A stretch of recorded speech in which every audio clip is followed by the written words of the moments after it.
பெண்கள் பயன்பெறும் வகையில் அவர்களின் முன்னேற்றத்திற்காகவும் பாதுகாப்பிற்காகவும் பல்வேறு திட்டங்கள் தீட்டப்பட்டு இதுவரை சிங்கப்பெண் சிறப்பு அதிரடிப்படை திட்டம், தாய்மாமன் தங்கமோதிர திட்டம், வெற்றி மகளிர் ஆடுகள் வளர்ப்பு திட்டம், அண்ணனின் சீர்திட்டம் போன்ற திட்டங்கள் அறிவிக்கப்பட்டு அதற்கான நிதி ஒதுக்கீடும் செய்யப்பட்டு நடைமுறைப்படுத்த நடவடிக்கைகள் மேற்கொள்ளப்பட்டு வருகிறது.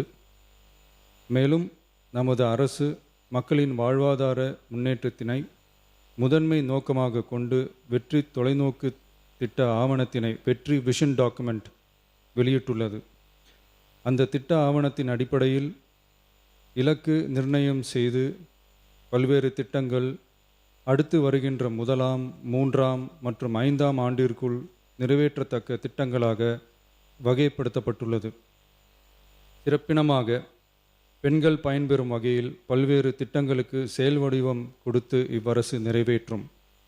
கடந்த 4 மாதங்களாக வளைகுடா பகுதியில் நிலவி வரும் போர் சூழல் காரணமாக எரிவாயு சிலிண்டர் கிடைப்பதில் தட்டுப்பாடு நிலவி வருகின்றது. இதனால் மாற்று எரிபொருளை பயன்படுத்தி வருவதாலும் எரிவாயு சிலிண்டர் விலை உயர்வினாலும் பொதுமக்கள் தங்களது வருவாயிலிருந்து கூடுதலான தொகையினை செலவிட்டு இன்னலுக்கு ஆளாகி வருகின்றனர். இதனை கருத்திற்கொண்டு நிதி நெருக்கடியான சூழலிலும் பொதுமக்களின் நிதிச்சுமையினை குறைக்கும் வகையிலும் பொதுமக்களின் நலனை பாதுகாக்கவும் மக்களுக்கு அளித்த வாக்குறுதியை நிறைவேற்றும் நோக்கிலும் எரிவாயு சிலிண்டருக்காக செலவழிக்கப்பட்டு வரும் தொகையினை அவர்களுக்கு வழங்க அரசு முடிவு செய்துள்ளது.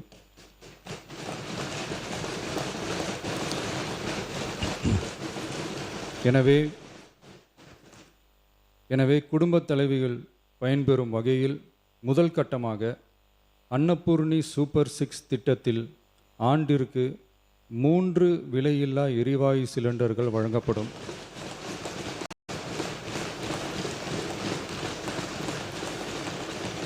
எரிவாயு சிலிண்டருக்கான விலை பயனாளிகளின் வங்கி கணக்கில் நேரடியாக வரவு வைக்கப்படும். இத்திட்ட பயனாளிகள் எரிவாயு சிலிண்டர் பதிவு செய்து சிலிண்டர் பெற்றவுடன் எண்ணெய் நிறுவனங்களிடமிருந்து பட்டியல் பெற்று சிலிண்டருக்கான விலை பயனாளிகளின் வங்கி கணக்கில் வரவு வைக்கப்படும். இத்திட்டத்தினால் சுமார் 1,30,16,104 குடும்பங்கள் பயனடைவார்கள்.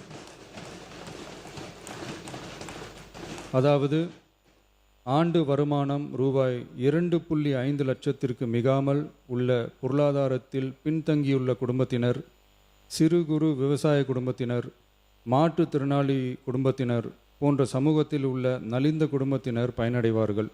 இத்திட்டத்தினை செயல்படுத்துவதற்கான ஆயத்த பணிகள் துவங்கப்பட்டுள்ளது. இத்திட்டம் வரும் பொங்கல் பண்டிகை ஜனவரி மாதம் முதல் செயலாக்கத்திற்கு கொண்டு வரப்படும்.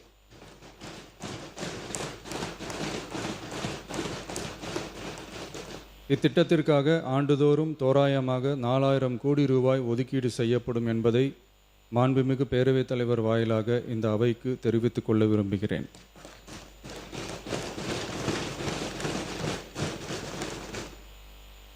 மாண்புமிகு பேரவைத் தலைவர் அவர்களே, சென்னையில் உள்ள மீனம்பாக்கம் விமான நிலையம் இந்திய விமான நிலையங்கள் ஆணையத்தால் AAI இயக்கப்படுகிறது. தற்போது இந்த விமான நிலையம் ஆண்டுக்கு 30 மில்லியன் பயணிகளை கையாளும் திறன் கொண்டதாக உள்ளது.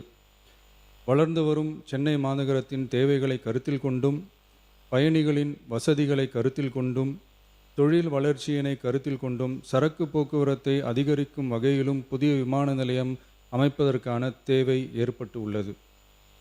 புதிய விமான நிலையம் அமைப்பதற்கு தேர்வு செய்யப்படும் இடம் பெரிய அளவில் விவசாயிகளை பாதிக்காத வகையிலும் அதிக அளவில் குடியிருப்புகளை அகற்றாத வகையிலும் அமைய வேண்டும். ஆனால் முந்தைய அரசு விவசாயிகளை பெரிய அளவில் பாதிக்கும் வகையிலும் குடியிருப்புகளை அதிக அளவில் அகற்றும் வகையிலும் விமான நிலையத்தை அமைப்பதற்கான முயற்சிகளை மேற்கொண்டது.